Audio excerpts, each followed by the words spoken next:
why did, on the book you co-authored, Suburban Nation, why did the Wall Street Journal call it the Urbanist Bible? Well, there aren't that many books written about planning that people read. So there's a lot of planning books written for planners. I have one of those, a couple of those. I have a book called The Smart Growth Manual, which you would have no reason to read, but I think it's a good book. Actually, you would have a reason to read. It was actually written for developers to read as much as city officials. I have a book called Walkable City Rules, which is much more for practitioners. It's 101 steps to making better places. Each step is 2 pages. It's got pictures and diagrams and charts, and each step is a rule, like replace signalized intersections with always stop signs, for example, is one rule. But there aren't that many people writing books about urbanism for a general audience, and I should say writing it in a way that people enjoy reading it. And if I can be not humble and say, people really enjoy reading my books. They're fun to read.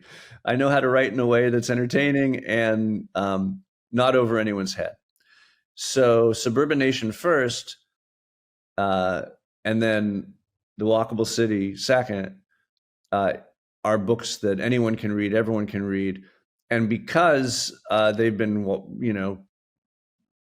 published widely, they've become the books that people hold and bring to meetings when they're trying to get their city council to do something different. Many places I work, it's because someone has bought a box of books and handed it out to the city council or other things. I really do see it as my role in this profession to be the one who communicates to others what we're doing and how they can have a role in it. Yeah. What have you found some really highly satisfying successes working with? You work with a lot of bureaucracy. It's challenging at times. What are ways through your? Go ahead. Well, I mean, the most satisfying thing is that we've been proposing the same solutions with slight improvements, as I've suggested. We've been proposing the same solutions pretty much for 30 years, and my mentors for about 50 years. And we went from shouting into the wind to at least having the city planners in city government listen to us, and a few profit-oriented developers who saw the success of our projects listening to us.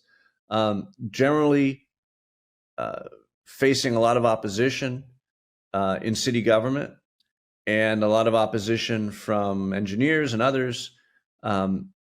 And we've gone from being the outsider to now most folks in city government want what we are suggesting.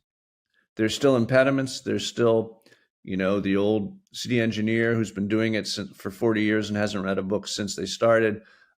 There's still impediments, but we've gone from being, the radical outsiders to becoming generally best practices in city planning and urban design.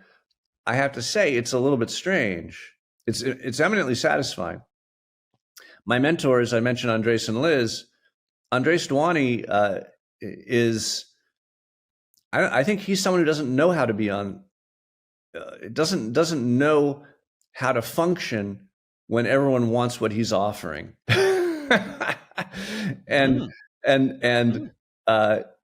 he's still the radical. He's always been a radical. And now that what he originally proposed as a radical has become mainstream, he's finding himself having to take ever more extreme positions to still be a radical. And it's it's not necessary, because he basically won. He won, and we won. But just because we've won the intellectual establishment, and we've won we've won the hearts and minds of people in government and development, doesn't mean that the ship has turned around, right? The command has gone from the signal booth to the engine room, and they're cranking those rotors as fast as they can. But the ship is still surging towards the iceberg in terms of what we're building in the U.S., particularly when it comes to highway expansions and other bad decisions regarding the automobile. So there's still a lot of fight that we need to fight. But the most satisfying aspect of our work is having been not respected, honestly, for our suggestions, and now most people are repeating what we used to say. So if you've been at this for 30 years and your mentors for 50, what keeps you going through all those moments of disrespect?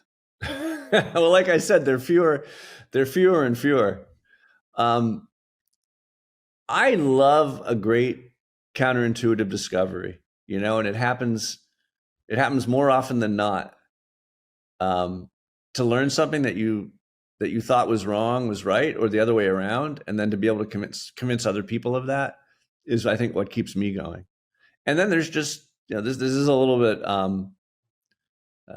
sentimental and obvious, but there's so many towns and downtowns that can be fixed. I'm working right now in Scranton, Pennsylvania, Joe Biden's hometown.